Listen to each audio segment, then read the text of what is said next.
ঘটনা ঘটে গেছে, ঘটনা উল্টা দিকে ঘুরে গেছে। ডক্টর ইউনূসের সাহসিকতার কারণে ঈদ মোবারক সবাইকে। আসলে আজকে আমার জন্য ঈদের দিন, ঘটনা শুনে খুশি হয়ে যাবেন। সেখানে গিয়ে যে ডক্টর ইউনূস আরো কি করবে এটা দেখে তো চালাপুরো শুরু হয়ে যাবে দাদা বৌদের। অনুষ্ঠিত হবে জাতিসংঘের মহাসচিব নির্বাচন। পরবর্তী 5 বছরের জন্য সংস্থাটির দায়িত্ব নেবেন ডক্টর মোহাম্মদ ইউনূস। জাতিসংঘের মহাসচিব পদে সাবেক প্রধান উপদেষ্টা ডক্টর মোহাম্মদ ইউনূস মহাসচিবের পদে বসতে পারবেন তিনি।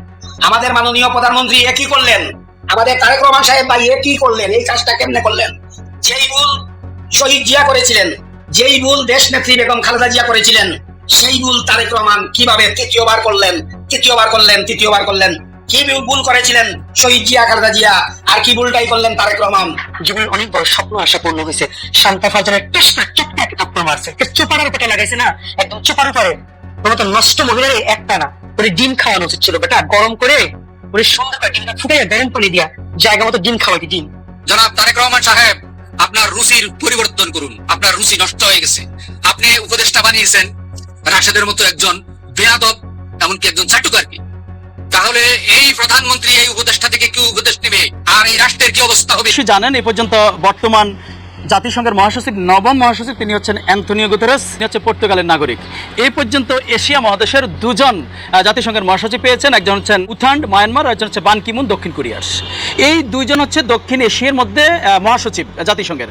তৃতীয় জাতীয় সংঘের মহাসচিব হবেন আশা করছি বাংলাদেশের সূর্য সন্তান জনাব ডক্টর মোহাম্মদ ইউনূস। জাতিসংঘের এই পর্যন্ত মহাসচিব, একজন মহাসচিব মাত্র মুসলিম মহাসচিব, তিনি হচ্ছে কফি আনান, তিনি গানার নাগরিক ছিলেন, নিশ্চয়ই আপনারা জানেন। অষ্টম জাতিসংঘের মহাসচিব এবং দ্বিতীয় মুসলিম মহাসচিব, এশিয়ার তৃতীয় মুসলিম মহাসচিব হবেন জনাব ডক্টর মোহাম্মদ ইউনূস। নিশ্চয়ই আপনারা জানেন যে কিছু তথ্য উপাত্ত দিয়ে এই বিষয়গুলো আপনাদের সাথে শেয়ার করছি। আপনারা জানেন যে জাতিসংঘের 6টি অফিসিয়াল ভাষা আছে। তার নিজ দেশের ভাষা ছাড়া তাকে আরো কয়েকটি ভাষা জানতে হয়, যেটি ইতিমধ্যে ডক্টর মোহাম্মদ ইউনূসের আছে। তার মানে একটি শর্তের কারণে এতদিন ডক্টর মোহাম্মদ ইউনূস একজন নোবেল বিজয়ী হওয়া সত্ত্বেও তিনি কিন্তু জাতিসংঘের মহাসচিব হতে পারেননি। সেই যোগ্যতাটি কি? সেটা হচ্ছে নিশ্চয়ই আপনারা জানেন যে জাতিসংঘের মহাসচিব হওয়ার জন্য কোনো দেশের রাষ্ট্রপ্রধান হওয়া লাগে, যেটি ডক্টর মোহাম্মদ ইউনূসের এতদিন অনুপস্থিত ছিল। যতগুলো ক্রাইটেরিয়া দরকার সবগুলো ক্রাইটেরিয়া ইতিমধ্যে ডক্টর মোহাম্মদ ইউনূসের ফুলফিল হয়েছে। আন্তর্জাতিক অঙ্গনে ইউনূস, সীমান্তে বিমান ঘাঁটি, জোড়া আঘাতে দিশেহারা ভারত। দক্ষিণ এশিয়ার মানচিত্রে যে দেশটি কয়েক দশক ধরে নীরবে নিজের শক্তি সঞ্চয় করে চলেছে, সেই বাংলাদেশ এখন তার সরব উপস্থিতি জানান দিচ্ছে। আর এই উত্থান কাঁপন ধরিয়ে দিয়েছে প্রতিবেশী ভারতের বুকে। একদিকে যখন জাতিসংঘের সর্বোচ্চ পদে বাংলাদেশের অন্তর্বর্তী সরকারের প্রধান উপদেষ্টা প্রফেসর ডক্টর মোহাম্মদ ইউনূস এর নাম উচ্চারিত হচ্ছে, ঠিক সেই সময়টাতেই আবার ভারতের সবচেয়ে স্পর্শকাতর সীমান্তের কাছে বাংলাদেশ এমন এক সামরিক স্থাপনা তৈরি করছে যা প্রধানমন্ত্রী মোদীর হৃৎপিণ্ডের স্পন্দনের সংখ্যাকে বাড়িয়ে দিয়েছে। ডক্টর ইউনূসের মতো একজন বিশ্ববিখ্যাত ব্যক্তিত্ব, যিনি তৃণমূল পর্যায়ে অর্থনৈতিক মুক্তির জন্য নোবেল শান্তি পুরস্কার পেয়েছেন, তাকে যদি মহাসচিব হিসেবে নির্বাচিত করা হয় তবে অবাক হওয়ার কিছু থাকবে না। আর এখানেই ভারতের সবচেয়ে বড় মাথা ব্যথার কারণ। একবার ভাবুন তো, যেই বাংলাদেশকে ভারত সবসময় নিজেদের বলয়ের মধ্যে রাখতে চেয়েছে, সেই দেশের একজন নাগরিক যদি জাতিসংঘের সর্বোচ্চ পদে বসেন, তাহলে আন্তর্জাতিক অঙ্গনে বাংলাদেশের প্রভাব কোথায় গিয়ে দাঁড়াবে? তখন যদিও ভারতকে সমীহ করে চলার কোনো প্রয়োজনই থাকবে না বাংলাদেশের। এই সম্ভাবনাটি নয়াদিল্লির নীতি নির্ধারকদের কপালে চিন্তার ভাঁজ ফেলেছে। আমাদের মাননীয় প্রধানমন্ত্রী একই করলেন, আমাদের তারেক রহমান সাহেব ভাই একই করলেন। এই কাজটা কেমনে করলেন? যেই ভুল শহীদ জিয়া করেছিলেন, যেই ভুল দেশ নেত্রী বেগম খালেদা জিয়া করেছিলেন, সেই ভুল তারেক রহমান কিভাবে তৃতীয়বার করলেন? জাতির কাছে আমার প্রশ্ন, বিএনপির কাছে আমার প্রশ্ন, বাংলাদেশের বিএনপি পাগল মানুষগুলোর কাছে আমার প্রশ্ন, কিভাবে করলেন? এখন আপনারা বলতে পারেন কি ভুল করেছিলেন শহীদ জিয়া খালেদা জিয়া, আর কি ভুলটাই করলেন তারেক রহমান। আমি একটু পিছনের দিকে যেতে চাই। যখন শহীদ জিয়া গণতন্ত্র মুক্তি পাক, স্বাধীনতা মুক্ত হোক, স্বাধীনতা বর্জিত হোক, বহুদলীয় গণতন্ত্র হিসাবে শেখ হাসিনাকে আশ্রয় প্রশ্রয় দিয়ে বাংলাদেশে এনেছিলেন। এই একই ভুলের মাসুল দিতে হয়েছে জিয়াকে জীবনের বিনিময়ে। উনি আওয়ামী লীগকে বিশ্বাস করেছিলেন। আওয়ামী লীগকে বিশ্বাস না করার জন্য শহীদ প্রেসিডেন্ট জিয়াউর রহমানকে, বাংলার গর্ব, বর্তমানে মুক্তিযুদ্ধের স্পন্দন, 12 কোটি মানুষ, 20 কোটি মানুষের হৃদয়ের স্পন্দন, এবং টেকনাফ থেকে তেতুলিয়া, রূপসা থেকে পাতুরিয়া পর্যন্ত একই আওয়াজ, কর্নেল অলি। সেই বীর মুক্তিযোদ্ধা শহীদ জিয়াকে নিষেধ করেছিলেন যে শেখ হাসিনাকে আনবেন না, শেখ হাসিনাকে বিরত রাখেন এবং আপনি আপনার জীবনের জন্য সতর্ক থাকেন। কিন্তু তিনি মানেন নাই, কারণ তিনি ভেবেছিলেন বাংলার মানুষ আমাকে কোনো সময় মারবে না, কিন্তু মেরে ফেলেছে সেই হাসিনার দূষররা। হাসিনা আসার 13 দিনের মাথায় আমাদের প্রাণপ্রিয় নেতা শহীদ জিয়াকে দুনিয়া থেকে চলে যেতে হয়েছে, চিরবিদায় নিয়েছেন। আমরা এখন বলতে বাধ্য শহীদ জিয়া। দ্বিতীয় ভুল খালেদা জিয়া করেছিলেন, বিশ্ববিদ্যালয় থেকে ধরে এনে একটা টুকাইকে রাষ্ট্রপতি বানিয়েছিলেন, ইয়াজউদ্দিনকে। আমরা তখন ছোট ছিলাম কিন্তু প্রতিবাদ করেছিলাম। বিভিন্ন সুশীল সমাজ, বুদ্ধিজীবী, বিএনপির ভিতরে বাহিরে থেকে সারা বাংলাদেশ থেকে বারবার বলা হয়েছিল যে এ বেঈমানি করবে, বিশ্বাসঘাতক, ও দলের কেউ না, ও দলের কেউ না। দলের একনিষ্ঠ কর্মী যারা দলের জন্য জীবন দিতে পারে তাদেরকে রাষ্ট্রপতি বানান। না শুনে তিনি ইয়াজউদ্দিনকে বানিয়েছিলেন। ইয়াজউদ্দিন এবং মঈনুদ্দিনকে, মঈনিউ আহমদকে 7 জন ডিম গিয়ে তিনি তাকে প্রধান সেনাপতি বানিয়েছিলেন, সেনাবাহিনীর প্রধান বানিয়েছিলেন। ফখরুদ্দিনকে, ব্যাংকের একটা কর্মকর্তাকে এনে তিনি বাংলাদেশ ব্যাংকের চেয়ারম্যান বানিয়েছিলেন।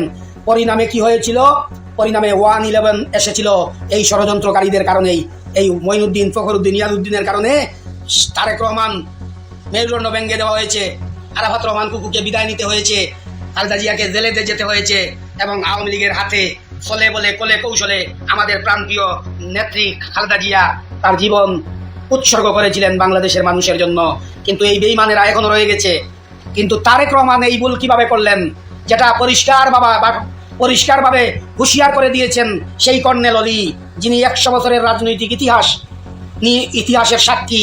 সেই কর্নেল অলি কিভাবে ওনাকে বলেছেন যে আপনার উপরে শঙ্কা আছে, আপনার উপরে আক্রমণ হতে পারে, আপনাকে মেরে ফেলতে পারে, আপনি ঢাকার বাহিরে যাবেন না, এবং তিনি প্রমাণ সহ বলছেন। আমিও কয়েকটা গোপন বৈঠকের কথা বলেছি, কয়েকটা ষড়যন্ত্রের কথা বলেছি, কয়েকটা মেটিকুলাস ডিজাইনের কথা বলেছি। এই ফেসবুকে বিভিন্নভাবে বিভিন্ন ভাষায় বোঝাতে চেয়েছি তারেক রহমানের উপরে বিপদ আছে। জনাব তারেক রহমান সাহেব, আপনার রুচির পরিবর্তন করুন। আপনার রুচি নষ্ট হয়ে গেছে। আপনি উপদেষ্টা বানিয়েছেন রাশেদের মতো একজন বেয়াদব, এমনকি একজন চাটুকারকে। এই ধরনের লোক যদি একটা প্রধানমন্ত্রীর হয়, তাহলে এই প্রধানমন্ত্রী এই উপদেষ্টা থেকে কি উপদেশ নেবে, আর এই রাষ্ট্রের কি অবস্থা হবে? মুনতাসির মামুন বলেছিলেন যে রুচির দুর্ভিক্ষ লাগছে বাংলাদেশে। আজ তার কথাটাই সত্য। আপনি বিএনপির মধ্যে কি আর কোনো যোগ্য লোক ছিল না যে উপদেষ্টা বানানোর জন্য? আপনি রাশেদের মতো একজন লোককে আপনি উপদেষ্টা বানিয়েছেন।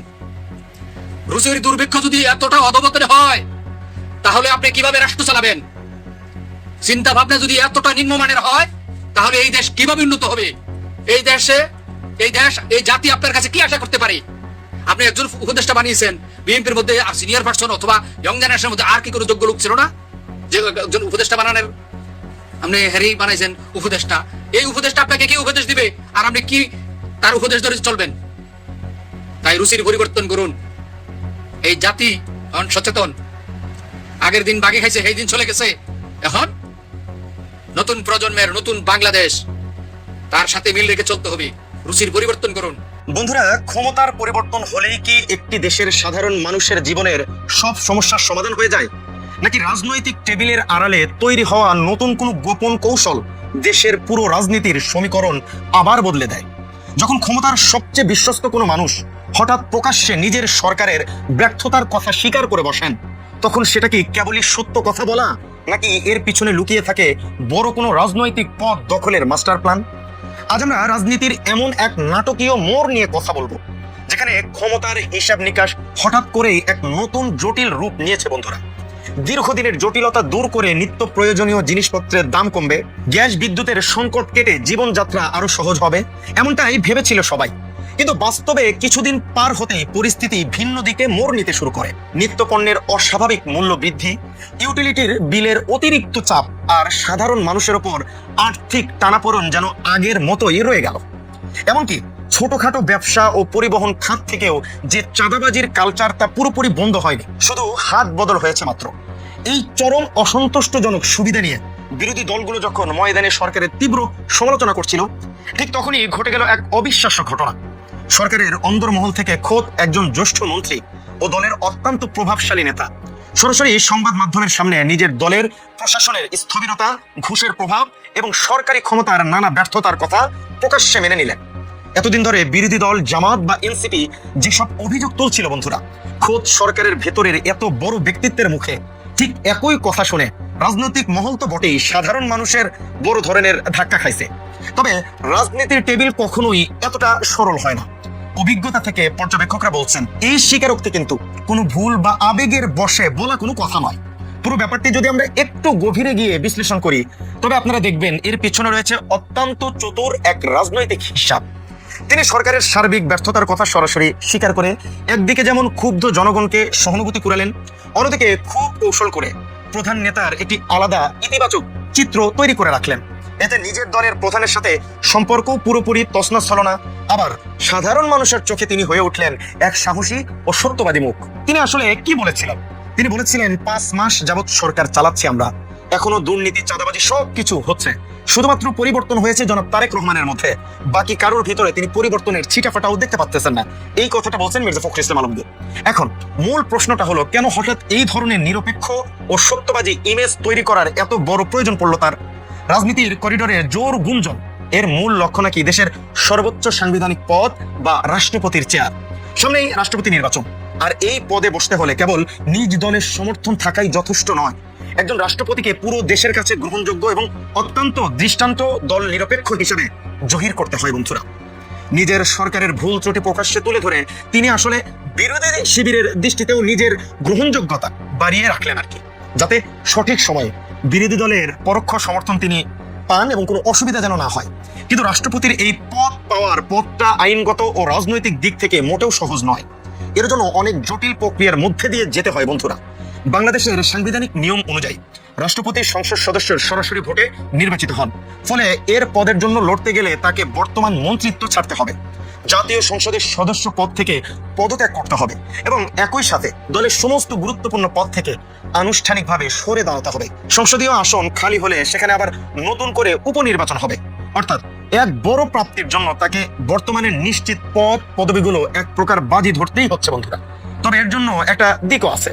যদি বর্তমান সরকারের মেয়াদকালে জনগণের এই যে অসন্তুষ্টজনক আচরণ আরো বাড়ে, তবে সেই ব্যর্থতার দায়ভার থেকে নিজেকে সম্পূর্ণ মুক্ত রাখা যাবে এই দূরদর্শী রাজনৈতিক সিদ্ধান্তের মাধ্যমে। দল যখন ক্ষমতায় থেকে মানুষের কাছে জনপ্রিয়তা হারাচ্ছে, তখন কৌশলে মূল রাজনীতি থেকে সরে গিয়ে রাষ্ট্রপতির মতো একটা সম্মানজনক ও নিরাপদ পদে গিয়ে বসা স্পষ্টতই অত্যন্ত বুদ্ধিমানের চাল। এতে নিজের রাজনৈতিক ভবিষ্যৎ সুরক্ষিত হয় এবং সরকারের সব অপকর্মের দায়ভারও নিজের কাঁধে এসে পড়ে না। যদি এই মেগা প্ল্যান সত্যিই বাস্তবে রূপ নেয়, তবে তা বর্তমান সরকার প্রধান এবং দলের জন্য হবে এক বিশাল ধাক্কা।